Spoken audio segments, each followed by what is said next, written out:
The episode commences in the midst of a violent thunderstorm. Martha and Ash, a young and affectionate couple, halt at a gas station to grab some coffee.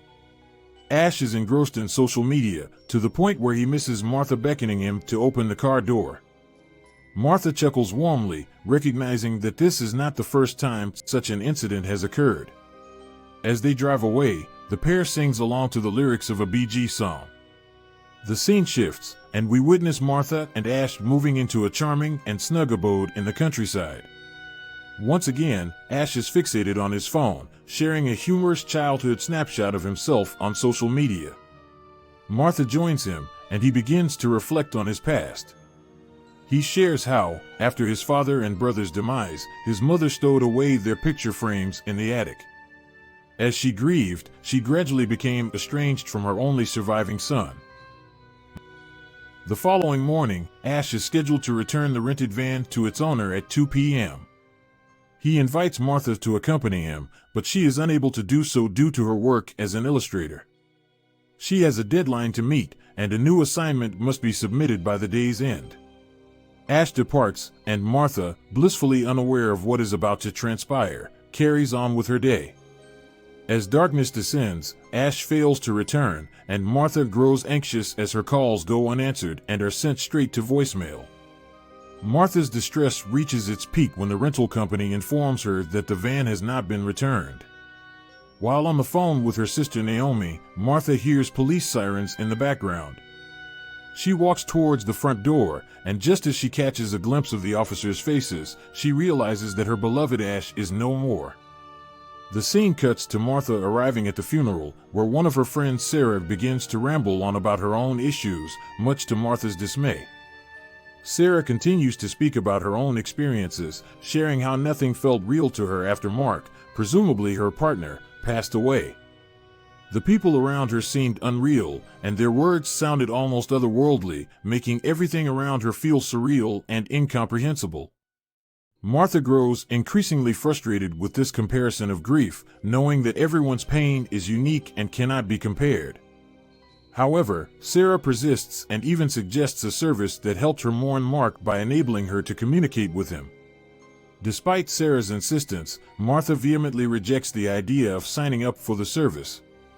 As Sarah continues to push the issue, Martha's emotions boil over, and she shouts at her friend to stop before hastily leaving the room in tears. The scene cuts, and we see Martha trying to move on, albeit in her own way. She throws herself into her work, diligently going to the office and coming back home to paint the walls. The door frame is marked with ashes and childhood height measurements, and she ensures that she does not cover up these precious memories. Martha tries to forget about her loss by immersing herself in a myriad of household chores. Martha finds it challenging to escape reminders of her beloved Ash throughout her home, whether in the form of childhood souvenirs stowed away in the attic or pictures of him scattered throughout the living room. His presence is everywhere, often forcing Martha to take a break as she spirals down memory lane, finding solace only in a glass of wine. A few days later, she receives a message from Ash Starmer, her deceased boyfriend, leaving her confused and perplexed. After scrolling down her emails, she discovers that Sarah has signed her up for the program without her permission. Furious, Martha confronts Sarah, denouncing the system as sick for using Ash's name when he is no longer alive. Sarah explains that since Ash was so active online, the program uses his public data to create a similar personality with whom Martha can communicate. Despite Sarah's explanation, Martha still feels repulsed by the idea, as if she is betraying Ash's memory. The following day, Martha rushes to the bathroom and vomits, consumed by panic. Overwhelmed, she takes a pregnancy test and discovers that she is with child. She frantically calls her sister Naomi, but to no avail, as she is busy with her own children. Hours seem to drag by slowly when Martha, all alone, contacts the program that Sarah signed her up for and chats with the virtual Ash. She discovers that this digital version of Ash has the same witty humor that her Ash did. Martha becomes emotional, and it almost feels as if her deceased love has returned to her. She confides in the virtual Ash about her pregnancy, and they chat into the night. Martha feels the urge to hear Ash's voice again, not realizing that the amusing conversation they had about the rented van would be the last she would ever hear from him. She uploads personal pictures and videos of Ash into the system's database so that his virtual personality can better replicate his voice and mannerisms. When she receives a call from the program, she is moved to tears when the virtual Ash sounds exactly like the. Martha is struggling with her mental state and finds solace in conversing with her deceased partner during a hike. As she shares inside jokes and memories with him, Martha begins to feel like her former self before his passing. She even mentions how he was unimpressed with the scenic views, often dismissing them as simple and green. Despite fearing that she may be losing her mind, Martha finds comfort in these conversations with her partner's ashes. It is revealed that Ash is a software that can process visual data using the camera on Martha's phone. However, things are not as smooth as they seem to be. Martha becomes easily agitated by even the slightest dissimilarities in the way Ash and her Android device communicate. Her addiction to conversing with Ash leads her to ignore calls from her sister.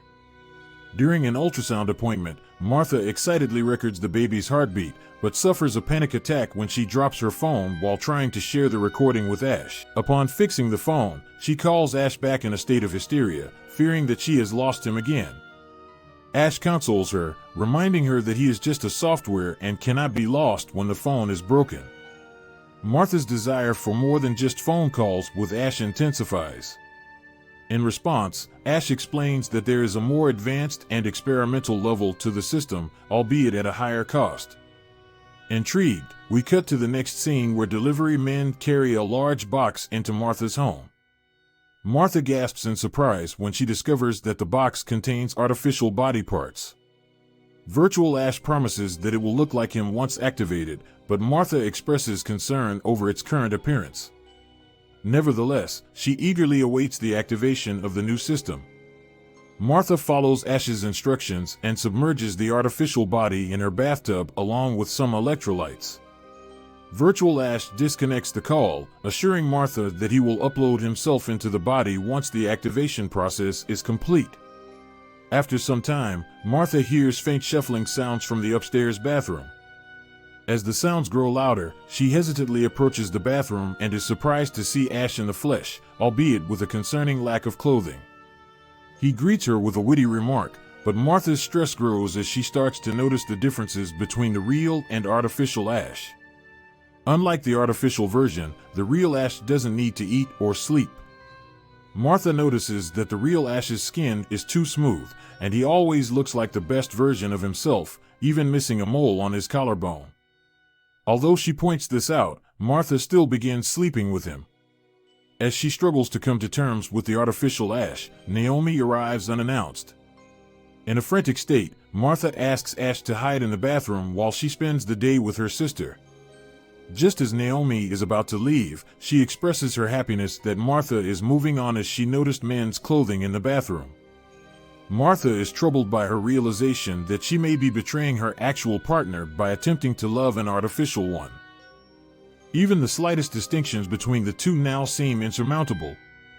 That night, Martha implores Ash to feign sleep, but the eerie stillness proves too much for her to bear, and she orders him to leave the room.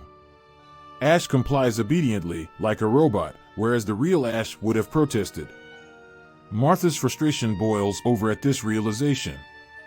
Martha finally comes to terms with the fact that Ash, being an android, is incapable of feeling emotions. She demands that he leave the house immediately, and he obediently complies.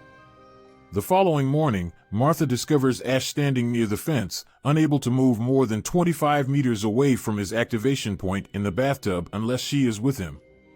Although Ash doesn't understand why this frustrates Martha, he continues to make witty remarks after taking a shower, as if nothing has changed. Later, Martha finds Ash holding a childhood photo of the real Ash that was shown at the beginning of the film. As they listen to BG's lyrics in the car, Ash finds Martha's suggestion of jumping over her to be amusing. Martha drives him to a cliff overlooking the beach, where she asks him to jump. Ash, still unaware that anything is wrong, seems willing to follow her instructions, which only fuels Martha's anger. She realizes that a real person would have been scared and wouldn't have obeyed her so willingly. Finally, she explodes with rage, berating the android for being a cheap imitation of the real Ash. She demands that he jump again, but this time, Ash breaks down and begs for his life, causing Martha to grow troubled and upset. The next scene begins.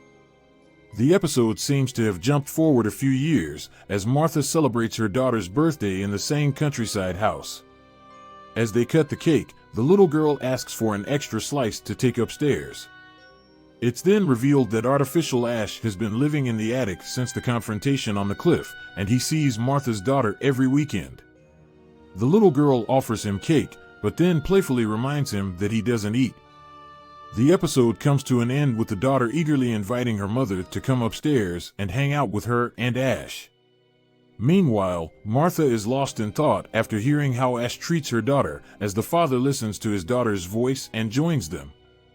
Don't be tired, friends, this movie is over. Please subscribe and like our channel to see more interesting movies. Thank you.